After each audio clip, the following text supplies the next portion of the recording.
Well, bad news for all the activists who are really behind the Epic Store, like PC Gamer. One of Epic's first wave exclusives made money, only one, and it wasn't Metro Exodus. New documents reveal more about how much Epic is spending and losing on Epic Games Store exclusives. No shit. You can't just spend that kind of money and expect you're going to make it back just because you put your game exclusive. So, a couple of things if you're not aware of this situation. So, Steam is the de facto platform owned by the Valve Corporation on PC for PC games and gaming digitally. It basically just generally, because nobody buys, physical copies of PC games anymore. Very, very rare that anybody does. So they have the largest market share, although there are some competitors like Origin, which basically is owned by Electronic Arts, and they just kind of called it in and said, after all these years we've been trying to run our own, we're done, and now we're going to put our games back on Steam.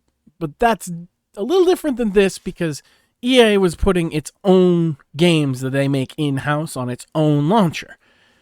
So they weren't paying money for it, and it was the only place you could get them. And EA is a big company, so people went and got them. There's also GOG. GOG's hook is that there's no DRM, and you can just download the game, and it's yours. Basically, is a little zip file, essentially, or .exe.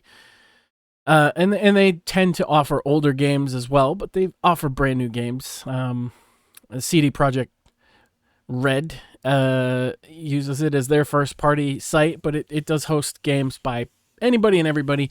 But it has its niche because of the no DRM stuff, and because it does really, really good modernizations of old games. What I don't mean by that is remasters, like a lot of people have been re-releasing a remastered version of their game. What I mean is that they make old PC games work with modern hardware and software. So 1080p, it wouldn't look better. They're not going in and redoing the graphical sprites or anything like that. They're just making it so that the game will run on your system. You have a couple others. Itch.io, they also have a niche. Their niche is like hardcore left-wing propaganda, and also indie games that can't or won't make it onto Steam for whatever reason. So they exist, and they're doing their thing. Battle.net exists for World of Warcraft, and then they expanded it into other Blizzard and Activision games. And you see, so there is a plethora of different places to get games, and Epic said, we're going to get into that. They had been for the longest time. They are the makers, of course, of Fortnite, and Fortnite isn't on Steam, famously, and it isn't on anything else, I believe. I believe it's only on their proprietary. They had a Fortnite Epic game kind of launcher, and they decided that they were going to make that into a full-blown competition to Steam. And the reasoning that they stated for doing this is that they felt that the Steam cut that it takes from a sale of a game, which is 30%, is predatory, was the exact word that they used. They called it predatory. And that they could offer games at a 12% cut and absolutely make a killing. And so then, if that's true, then Steam is just taking advantage of developers. Well, I'm not going to go through all of the article because PC Gamer and Andy Chalk in particular are big-time shills for Epic Games Store. Oh, I should also mention Epic Games Store is Chinese malware that goes through your files and looks in your Steam directory at stuff without permission. So I wouldn't recommend downloading it, and they're partially owned by the Tencent company, Chinese company, a very big gaming company out of China. And so, yeah, I consider the Epic Games Store Chinese malware is the way and many other gamers look at it that way as well. But what they were doing was they were buying big name games that were coming out. It started with Metro Exodus, I believe, was the first and biggest one. And they went to the developers and they said, look, I think it was Deep Silver published that game, if I'm not mistaken. They said, okay, here's X amount of money. We're going to guarantee X amount of sales on our platform. And if you don't get that many sales on our platform, then we'll cover the difference.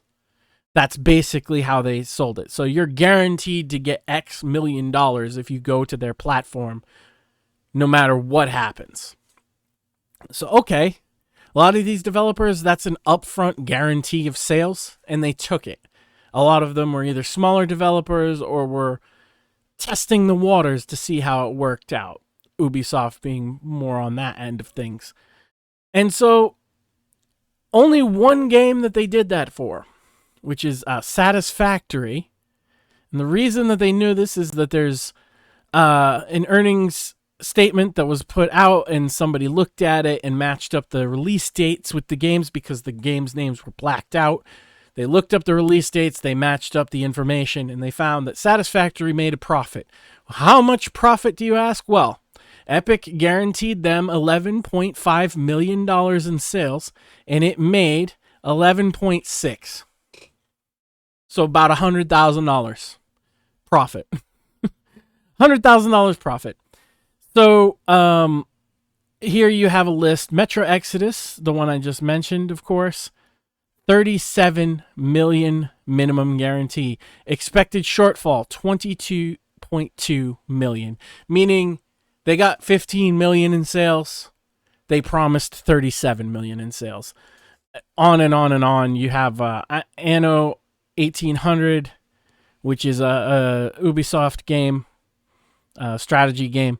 35 million minimum guarantee, $14 million expected shortfall. Division 2, $24.5 million shortfall. Satisfactory, 11.5. Shortfall is 0.6 or whatever. And so you could see projected Wave 1 investment of $130 million. 35 to 45% recoup. Do you know in business what it's called when you have a $100+ million investment with a 35% recoup? They call that getting fucked in the ass. Yeah, that is an absolute just ass fucking, and it couldn't happen to a nicer company. So does this prove that Steam's 30% cut isn't just them being dicks? No, not entirely. It proves that Epic are great at mismanaging their store. It proves that Epic had a really bad reputation when it launched of their store being malware and searching through your computer in files that it's not allowed to be snooping into, or you didn't give it express permission to snoop into. It proves that Epic is bad at PR. It proves that they're bad at advertising. It proves that they're bad at getting eyeballs on the product. It proves that it's bad at getting those eyeballs into wallets. But I think it would take a couple more runs like this to really show, hey, Steam's 30% cut is correct. Because you could just claim that this is just mismanagement on their part. Right. Or I suppose if you're going to put a nice spin on it, the kind of spin Epic will Tim Sweeney will probably come out and say, well, it's because this was our first run of exclusives and we really didn't know, and now we're going to be much better at paying them the right amount of money. But the fact of the matter is, you got fucked. You got fucked. You got taken advantage of. This is the WCW model, which some of you who might understand wrestling will get that reference and why that's funny. But essentially, World Championship Wrestling in 1998, 1999 was competing with the World Wrestling Federation for TV ratings. And what WCW had is that there was Ted Turner of Turner Broadcasting was running the whole thing. And he gave them an open checkbook and said, do whatever you can to smash the competition. Buy whatever contracts you can. So they started offering guaranteed contracts. Sounds very similar to these minimum guarantees. A minimum guaranteed contract, because in wrestling, before that, if you got fired, you didn't continue to get paid. Now they have minimum guaranteed contracts. Millions and millions of dollars for people like Hulk Hogan,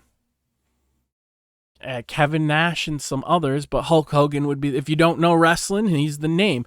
Randy Savage, the Macho Man, and all that. They gave them umpteen, millions of dollars each and kept them on a retainer. And even if they didn't wrestle, if they got injured, if anything, even when the company shut down, they continued to get paid. Needless to say, that was 1997, 1998, right? Flash forward 2001, and they sold the company for less than Hulk Hogan's contract was worth. Less than they paid Hulk Hogan in the previous couple years. So, the guaranteed minimums idea, I don't think it's going to end well. I think Epic Games is... this is the first stage of Epic Games taking an L. They're taking a pretty big fucking L here if you understand their claim versus the reality of the market. So I just wanted to point that out. I found it particularly interesting. It'll be interesting to see if Epic maybe considers raising their cut so that they're not taking a 35% recoup rate. That means for every dollar that they spend, they're getting 35 cents back, by the way. For anybody that doesn't understand, they're getting 35 cents on the dollar that they spend. That's an absolute trouncing in the market. So we'll see where it goes from here. We'll keep an eye on their lawsuit with Apple that I've covered in another video before. And we'll see. But this is... I had to have a laugh at Epic's expense. Fuck Tim Sweeney and fuck their labor theory of value bullshit.